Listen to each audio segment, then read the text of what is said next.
Mowgli नहीं आ रहा। Mowgli, तुम रास्ता भूल गए तो मोगली को बुला लेंगे। अस्सलाम वालेकुम फ्रेंड्स, मैं आई हूँ एक और ट्रैवल व्लॉग के साथ। हम लोग जब किटास राज से वापस आ रहे थे तो यहाँ चौसा शाह में एक रेस्ट हाउस है, हम वहाँ पे गए। ये रेस्ट हाउस का लॉन है और उसकी थोड़ी सी आपको मैं दिखा रही हूँ। फिर हम यहाँ से यहाँ पे खड़े जब हम होते हैं ना तो नीचे पूरा इलाका नज़र आता है, पूरी आबादी नज़र आती है और बहुत प्यारा सीन होता है। तो हम यहाँ पे थोड़ी देर रुके और फिर हम लोग चले गए वहाँ से जंगल की तरफ। हमें था कि हम थोड़ा सा जंगल में घूमें और मेरे पापा ने बताया था कि यहाँ एक आबशार है, नेचुरल जो है कुदरती आबशार, वहाँ हमें जाना था। तो हम वो ढूंढने के लिए चल पड़े क्योंकि मेरे पापा कह रहे थे कि वो कई साल पहले गए थे वहाँ पे, तो अब उनको रास्ता भी नहीं पता था। तो इस वजह से हम लोग तो थोड़े परेशान भी थे कि पता नहीं हम लोग रास्ता ढूंढ पाएंगे या नहीं। लेकिन जी हमने चलना शुरू किया और मैं तो थोड़ा घबराई हुई थी और मैं अपने बाबा को कह भी रही थी कि बाबा नहीं जाते ना हम जंगल में, तो क्या पता हम रास्ता भूल जाएं। तो फिर रास्ते में हमें ये भी ख्याल आ रहा था कि शायद यहाँ पे कोई जंगली जानवर निकल आए। मैं और मेरी छोटी बहन हम थोड़ा सा परेशान भी थे कि यहाँ पे काऊ या मोगली और काला और बगीरा वही ना निकल आए। तो यहाँ पे हमने काफ़ी उनको आवाज़ें भी दी, बगीरा को भी आवाज़ दी, काला को। मैंने तो काला को जब आवाज़ दी ना तो अनुषा कहती है नहीं नहीं काला को नहीं बुलाओ। तो देखें हम कैसे मुश्किल रास्तों से गुजर गए। मैं तो पहली दफ़ा गई थी इधर से, तो मुझे तो बड़ा मज़ा भी आ रहा था लेकिन साथ साथ थोड़ा डर भी लग रहा था कि पता नहीं क्या होगा।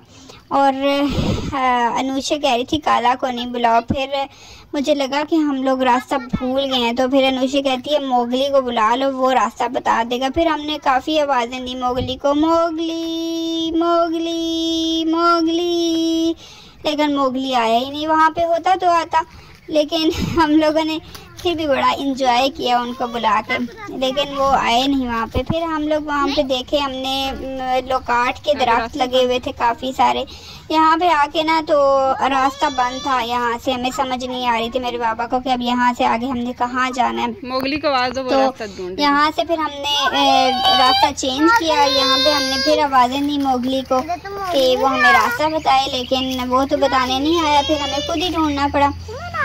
फिर हम यहाँ चलना शुरू हो गए। इधर ऊंचे नीचे रास्ते थे क्योंकि ये जंगल भी पहाड़ों के ऊपर ही था, तो कभी कहीं चढ़ाई आ जाती थी, कभी कहीं उतरना पड़ता था, ऐसे था। और कोई पता नहीं चल रहा था कि कितना दूर हमें जाना होगा कि हमें आबशार मिल पाए। असल में हम पानी की आबशार ढूंढ रहे थे जो कुदरती होती है और ऊपर पहाड़ में से घिरी होती है। तो वो यहाँ पे काफ़ी आगे करके ना मेरे बाबा बता रहे थे कि थी पहले, तो अभी हम उसी को ढूंढने जा रहे थे कि वहाँ जाके मज़ा आएगा हम लोगों को। तो लेकिन फिर हम चलते रहे। इतनी झाड़ियाँ थी, दरख्त थे इतने बड़े बड़े, उनके अंदर से गुज़रे तो जो कई तरह के ऐसे पौधे थे, उन पे फूल लगे हुए थे। ऐसे फूल हमने देखे जो पहले हमने कभी नहीं देखे थे। और दिल कर रहा था कि दरख्तों के ऊपर भी चढ़ें, लेकिन मामा बाबा भी चढ़ने नहीं दे रहे थे, कह रहे थे कि आओ पहले सीधा जाना है सीधा। तो ऐसे जंगली हमें ना जंगली फल भी नज़र आए जो दिल कर रहा था खाएं, लेकिन मामा ने कहा कि नहीं ये नहीं खाने, पता नहीं ये क्या करें, जहरीले ही ना हों। फिर यहाँ पे ऐसे नाला सा बना हुआ था, शायद इसमें से पानी बहता होगा पहले, तो अब ये तो खुश्क था लेकिन इसके ऊपर ग्रीन कलर की अलजी लगी हुई थी। तो हम यहाँ से इसके साथ से होते हुए जाना शुरू हो गए। ये देखें यहाँ से कितना अच्छा है, जंगल के बीच में ना, यहाँ पे बैठ के बंदा कोई पार्टी भी कर सकता है, कैंपिंग भी कर सकता है। मेरा बड़ा दिल कर रहा था कि यहाँ पे हम कैंपिंग करें। मैं बाबा को कह रही थी बाबा नेक्स्ट टाइम जब हम आएंगे ना तो हम साथ अपना टेंट वगैरह लेके आएंगे और यहाँ पे हम कैंपिंग करेंगे। तो बाबा का भी दिल कर रहा था कि हम यहाँ पे आएँ। तो यहाँ पे अच्छा हम इस तरह भी कर सकते हैं कि कुछ पकाने के लिए ले आएँ और यहाँ पे बैठ के चटाई वगैरह बिछा के बैठें और कुछ पका के तो खाएं। तो इस तरह काफ़ी मज़ा आता है कैंपिंग करने का। तो लेकिन वो तो अभी हम ऐसा कुछ नहीं प्लान करके आए हुए थे, तो इसलिए अभी तो हमने इस चीज़ को अपने जहन से निकाल दिया और हम आगे की तरफ चल पड़े। ये इस तरह से भी रास्ते थे, ये उन्होंने असल में ये जंगल ऐसा था कि यहाँ पे आबादी के साथ साथ जंगल है ना, तो उन्होंने इसको यहाँ से पानी की पाइपलाइंस वगैरह गुजरती हैं, तो वो पानी की पाइपलाइंस के साथ साथ ऐसे ये बने हुए हैं, पगडंडी सी बनी हुई है, पता नहीं इसको क्या कहते होंगे, लेकिन मुझे तो लगा जैसे ये पगडंडियाँ होती हैं गांव में उस तरह से। तो लेकिन इसके ऊपर भी ज़रा चलना और उतरना चढ़ना थोड़ा मुश्किल लग रहा था हम लोगों को। तो यहाँ से हम लोग आगे गए तो यहाँ से फिर रास्ता बंद था, लेकिन इसके ऊपर से हम लोग चढ़े और आगे की तरफ चले गए।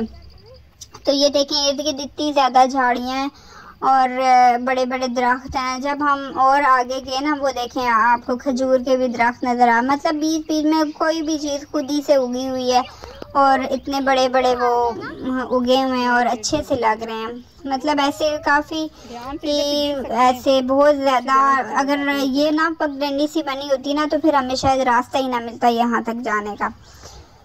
फिर हमें लग तो रहा था कि आगे पानी होगा, आबशार होगी, लेकिन अभी उसकी कोई हमें ना उम्मीद नज़र नहीं आई थी कि कहीं नहीं। ये यहाँ पे पानी देख के मेरी छोटी बहन खुश हो गई थी कि यहाँ तो पानी है पानी है पानी, लेकिन वो ये आबशार नहीं थी, ये तो शायद वो जो पानी घरों में भेजते हैं ना पानी पाइप के ज़रिए, ये वो वाला पानी था और उसका ऊपर से शायद लीक हुआ था, तो इस वजह से पानी निकल रहा था फव्वारे की तरह।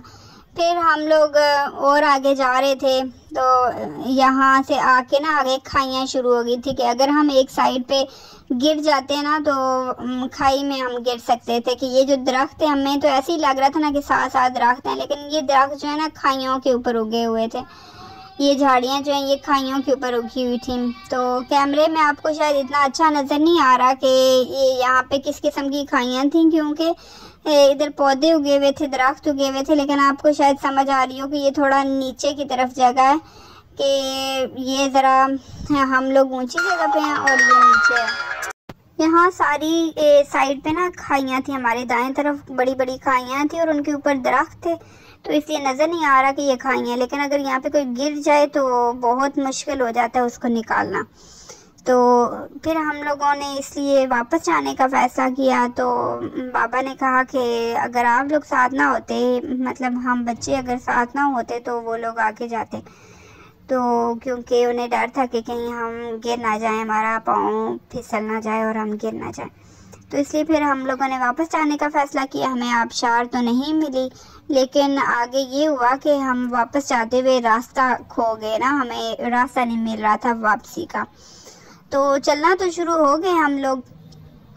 तो चलते चलते फिर हम लोग जब ज़रा डिफरेंट जगह पे पहुँचे तो वहाँ हमने ये देखा कि यहाँ से तो आगे रास्ता बंद है।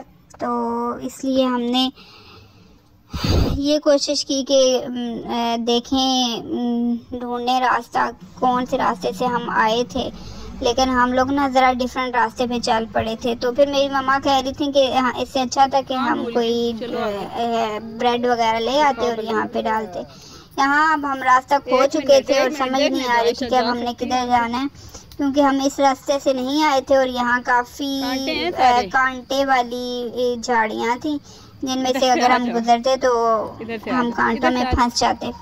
इसलिए फिर हमने यहाँ से वापस जाके ज़रा डिफरेंट रास्ते की तरफ हम चले, इधर से निकले और दूसरे रास्ते की तरफ चले। तो वहाँ से चलते चलते हम थोड़ा आए आगे। तो मैं तो काफ़ी परेशान थी कि ये रास्ता शायद हम खो चुके हैं। तो और मोगली का भी कोई अता पता नहीं था कि मोगली आए और हमें लेके जाए। बाबा भी थोड़े परेशान खड़े थे कि पता नहीं हम सही रास्ते पे जा रहे हैं या नहीं। तो लेकिन एकदम से फिर हमें सरप्राइज मिला जब हम कोई ब्रेड के टुकड़े थोड़ा सा आगे चले ना, तो एकदम से हम उस रास्ते पे निकल आए जो फिर हमें आगे रास्ता ना से जिधर से हम चले थे, मतलब ये हमें बहुत शॉर्टकट पड़ा। पहले जब हम आए थे ना जंगल की तरफ, तो हम काफ़ी लंबे रास्ते से पहुंचे थे वहां तक। तो यहाँ से हम ने कुछ ही मिनट हम चले तो एकदम से हम जिस जगह हमने अपनी बाइक खड़ी की हुई थी ना, एकदम से हम वहाँ पे निकल आए और एकदम हम सबको सरप्राइज मिला और सब हम इतने खुश हुए। और फिर हमने वहाँ से वापसी का रास्ता लिया।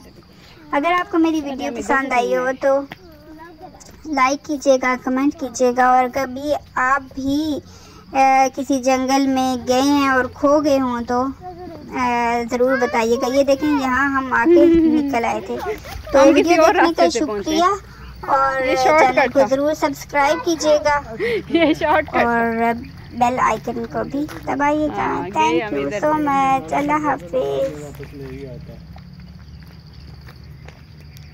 गए हम इधर से थे ना, आए हम नाले के साथ साथ। चलो।